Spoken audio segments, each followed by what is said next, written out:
Welcome to the Randy Report. I'm Randy Slavacek, your host. I'm also the editor and writer of therandyreport.com, my daily blog where I follow the current news cycle and report on stories of interest to the LGBT community on topics like entertainment, pop culture, and politics. My guest today captured the hearts and minds of television audiences around the world with his focus, talent, courage, and charisma when he won reality shows America's Next Top Model and Dancing with the Stars back-to-back. Discovered by the casting people at America's Next Top Model on Instagram, the folks behind the scenes had no idea that he was actually deaf. But that didn't matter at all because in the end, he was cast, he won the votes, and he became the winner in the last season of America's Next Top Model. Right after that, he became only the second deaf contestant to ever compete on Dancing with the Stars. But this time, he took it all the way to the end, where he won the fabulous Mirrorball Trophy. Today, having signed with the very prestigious Wilhelmina modeling agency, he travels the world as a much sought-after model, doing photo shoots with major photographers, and most recently, he walked for Giorgio Armani at the Milan Fashion Week. Before I get to my interview with Nyle, here's a few things you may or may not know about him. For one, he has a bachelor's degree in mathematics from the only university in the world that specifically caters to deaf students. After graduating, he took a year off and backpacked his way through Europe and South America all by himself, armed with only American Sign Language. Wow, that's a lot of courage to me. Something Nyle shared with me while we were getting ready for this interview was that before Dancing with the Stars, he had never danced before. When you think about it, that makes sense. Someone who's deaf who can't hear music doesn't dance around to music in their bedroom or in the living room or go to high school dances to dance. I'm sure he went to different things to socialize, but he had never danced before Dancing with the Stars, which makes his championship even that much more impressive. Plus, during his time on America's Next Top Model, he thrilled fans around the world by answering on Twitter when he was asked about his sexuality. A fan asked, "Nyle, you have so many gay fans. Tell us, boys or girls?" And he replied with one word, fluid, and linked that to an article about fluid sexuality, which first of all is fabulous. And second of all, to everyone who's listening, hey, you've got a chance. I should mention that while Nyle is fluent in English and American Sign Language, and he does read lips, he doesn't speak. So the voice you're about to hear will be familiar to many of you who are fans. It'll be the voice of his translator, Ramon, who has been with him all the way from the beginning of America's Next Top Model through Dancing with the Stars and today. While you'll be hearing Ramon's voice, all the answers are from Nyle, live from my interview with him. I always like to incorporate music in my interviews, and I couldn't think of a better song than this next one, which is a cover by the rock band Disturbed of the Simon & Garfunkel classic, The Sound of Silence. Nyle and his professional dance partner, Peter Murgatroyd, danced to it to a freestyle dance in the finale of Dancing with the Stars. This is the one that took him all the way to winning the Mirrorball Trophy. So let's take a listen to this song, and then we'll talk to Nyle DiMarco. Hello, darkness, my old friend. I've come to talk with you again, because a vision softly creeping left its seeds while I was sleeping, and the vision that was planted in my brain still remains within the sound of silence. And in the naked light I saw 10,000 people, maybe more, people talking without speaking,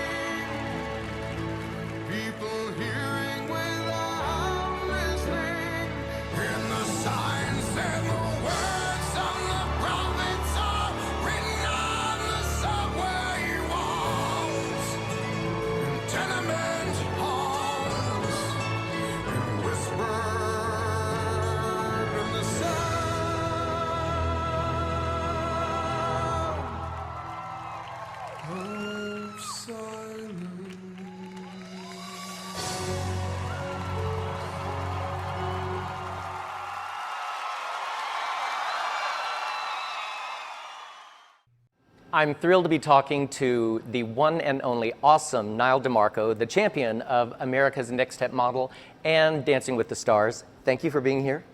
Thank you for having me. I have a few questions for you across a spectrum of topics, but it'll just be a few each. Sounds good. Before America's Next Top Model, you're obviously very handsome. When growing up did you realize that people looked at you a certain way? Was there a moment? Well, I guess there's one story I could share probably when I was a younger boy. I probably was about 9 or 10, and I was traveling around, and we were in Texas at that time. And I was at a gas station, and there was one woman who, some stranger, she came up and stopped me, and she just touched my face and held my face. And I was shocked, I was confused. And my mom came over, and she's like, "What is going on?" She thought something was wrong. And the woman said, "No, he's so beautiful." And at that moment, I realized, oh, this is strange, but thank you, I guess. I don't know. That's one thing that I've remembered ever since. You were modeling before America's Next Top Model. Kind of. Kind of. Yeah, so to speak. But obviously, America's Next Top Model took it to a whole nother level. Did you look at the world of fashion and modeling differently after the competition, and how so? Well, definitely. I think before I was on Top Model, I wasn't quite aware. I mean, I knew different fashion brands and I knew brands, but I didn't know them on an in-depth level. So after America's Next Top Model, I looked at it differently and tried to realize what brands would match my look and who I'd like to work with. So yeah, so I think that now I definitely have a different lens that I look at the fashion world in. And speaking of fashion, is there a specific fashion trend that you particularly like or don't like? Inquiring minds want to know. I do love the fashion trend now with joggers. I do like joggers. It's kind of the hot thing now, and I wear them all the time. I'm actually wearing joggers now. Yeah. Let's see. I don't think there's anything that I hate, though. After winning America's Next Top Model, did you ever feel a sense of pressure that when you went into public that you had to be pulled up and fashioned and styled and accessorized? Or did the people who passed you on the street get Nyle DiMarco au naturel? Well, I think it did put a bit of pressure on me that I have to dress well when I'm in public, especially in New York City where I live. There's a lot of people around, and you have to look good when you're walking around the city, and you never know who you're going to run into. You know, it could be an important person. So That's right. It's something that, I try to dress up as much as I can or look good. Now, we already fell in love with you all around the world with America's Next Top Model, but Dancing with the Stars took it to a whole new level. I think one of the things that really impressed us was how you learned the dancing, because we obviously the music was an issue which you overcame triumphantly. Can you talk a little bit about how you did learn? We understand there was a sense of tapping or rhythm, but can you explain how you learned some of it? Well, research shows that deaf people, not being able to hear, have an increased sense of visibility acuity, visual acuity, and I think that's the main thing of how I learned it. I was able to catch little nuances, all the small details, and also the way that PETA taught me. That was something that I was able to take on quickly, and I was able to learn it faster. And also there were some cues that we had, and pretty much the whole dance, I would let PETA lead in a way, but it would look like I was leading. I think we were pretty lucky that we were able to do that because I knew what her next move was going to be, and I could move with her to make it seem like I was leading the whole time. And it did. So little things, strategies that we had. Was there a particular dance that was your favorite? Oh, that's a very difficult one to answer. There were so many that I loved. I loved pretty much every one of them. But if I had to pick just one, I probably would say the freestyle dance, The Sound of Silence. Yeah. I think that was pretty amazing. And we sent a message that was very powerful. I have to say, I had 3 favorites that I wanted. The Paso Doble killed me. Awesome. Yeah, that was a good one. Yeah, that was one where there was no silence. There was silence in the middle of the dance. Sent a powerful message. The tango, where you were blindfolded. And again, another message. It's a really powerful message for me. And then the freestyle, which was really awesome. It really was. Was there a particular dance you didn't care for, or was more challenging, and you're like, ugh, this is so hard, I don't want to do this? I probably would say that tango during week 3 was very difficult because PETA gave me the hardest routine. Most of them tend to have it pretty easy at the tango because it's so hard to learn and your form has to be perfect. But PETA was like, no, we're gonna make this as hard as possible. It was a very hard routine, and I was a little angry with her at that week. I was like, take it easy on me. I'm not a dancer. And we ended up winning the best dance that week. So, hard work pays off. It can be worth it. It can be difficult, but worth it at the same time. You mentioned week 3. Week 2, I think Carrie Ann, The rumba, yeah? surprisingly said something about musicality. Right, Which for me as a exactly. choreographer is a huge thing. Musicality and texture is huge. I thought you were awesome. Throughout the entire season though, you really, really killed it. Knowing the challenge with music, how did you learn to be so terrific articulating the texture, whether it was slow and then accented, or do you know what I mean? Yeah, no, definitely. I understand what you mean. I think that comes to the visual acuity I was talking about. PETA, the way that she moved and how she would stop and slow and make it faster, I can see her doing that, and I can see her preparing it. So I took that on, and I think that might be another plus on my side is that I was a math major, because it's all numbers, and so it was all a system to me, and I think that that's how I took it on. I'm sure you know by now, you have a huge fan base in the LGBT community. And we're not known for being shy when we see someone we admire. So with that being the case, have you ever had an experience where the gays got a little excited or you were taken aback by a reaction to seeing you? Yeah, definitely. I've had plenty of experiences like that, and I love the community, and they're my biggest fans, and they're good people. I think we give women a run for their money when it comes to getting excited about seeing you. So. Yeah, I would probably say so. Yeah, I think they're a bit more excited than the female fans, and it's fine. I like it. One more thing about the LGBT community, and I want to tie this into the deaf community awareness, is when it came to TV shows like Will and Grace, the characters of Will and Jack and other gay characters on TV led to visibility, which impacted the gay community in a great way, because the more people knew us, the more they understood us, the more accepting people were. The same way you're very visible now for the deaf community. Have you seen a particular way that your visibility has impacted the rest of the deaf community? Yes, definitely, for sure. I think that there's a lot of deaf people tell me that there are a lot of hearing people that actually stop them and ask them if they know who I am, who Nyle is, or they sometimes will ask them to teach them some sign language, and that never happened before I came on the scene, and now it's happening more often, which means that I'm definitely making an impact on a lot of people, and that's a good thing. And I think that I'm trying to bridge the communities, the hearing and deaf community, and I think that's important. I know for me, I've always wanted to learn sign language because I think it's beautiful anyway, and since I'm a dancer, I think the movement's gorgeous. But I know I wanted to learn a little bit more, knowing that I was going to meet you. We'll go over what I said later. But that being the case, I wasn't aware how few people who are deaf have access to both English and American Sign Language. I think I read on your website for the Nyle DiMarco Foundation, only 2% have access to ASL.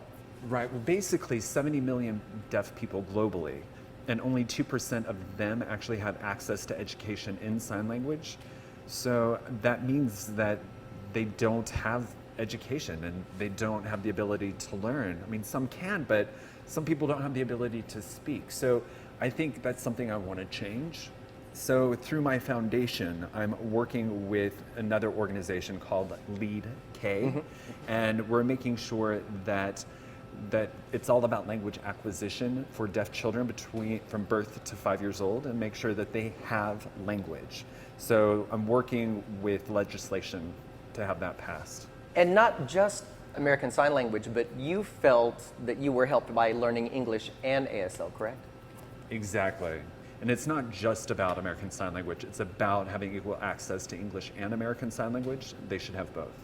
Now, I have to talk about your new gig because beginning September 22nd in Las Vegas at the Rio Hotel Casino, you're going to be starring as the new celebrity guest host of Chippendales. What did you think when you got the call?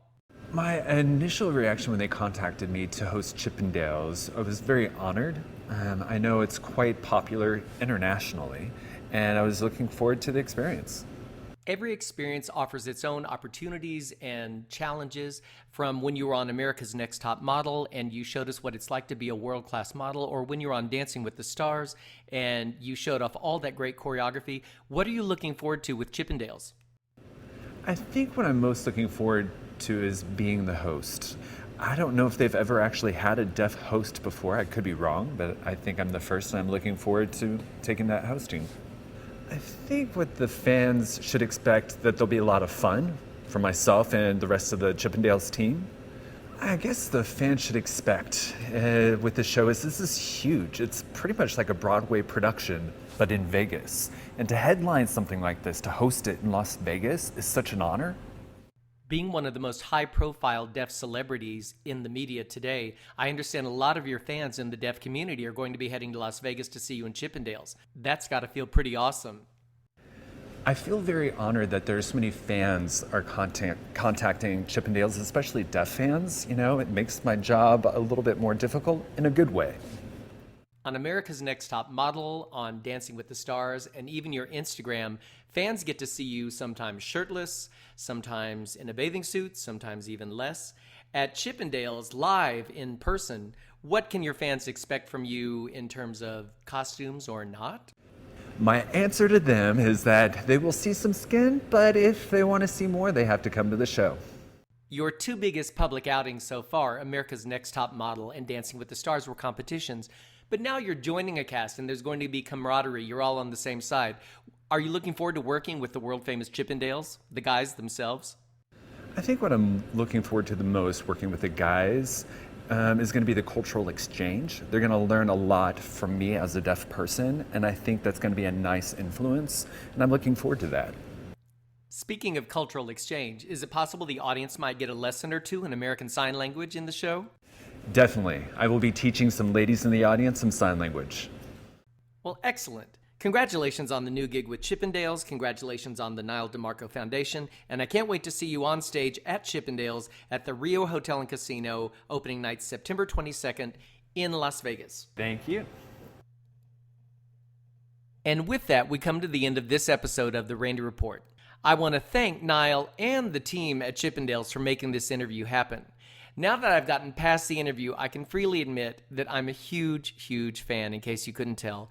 And throughout the entire season of Dancing with the Stars, for the first time in 10 years, I was actually voting online and calling in and voting for my favorite, and it was Nyle DiMarco. I found him so inspiring, so courageous, so artistic, so fierce. Do people even use the word fierce anymore? I do. Anyway, so I thought he was awesome, and I thought it was one of the most well-deserved wins in reality TV I've seen in forever. I want to thank everyone for listening today, and if you are listening via a browser on your computer, you may see a little pink button that says follow here on Blog Talk Radio. I'd like to ask you to hit that button, and it will let you know every time I post a new show for The Randy Report here on Blog Talk Radio. Plus, as a reminder, I want to let everyone know that you can catch me every single day. I don't think I've missed a day on the blog in over 5 years. You can catch me on therandyreport.com, where I do cover the daily news cycle with topics including entertainment, politics, and pop culture. Thank you, everyone, for listening, and I'll see you next week.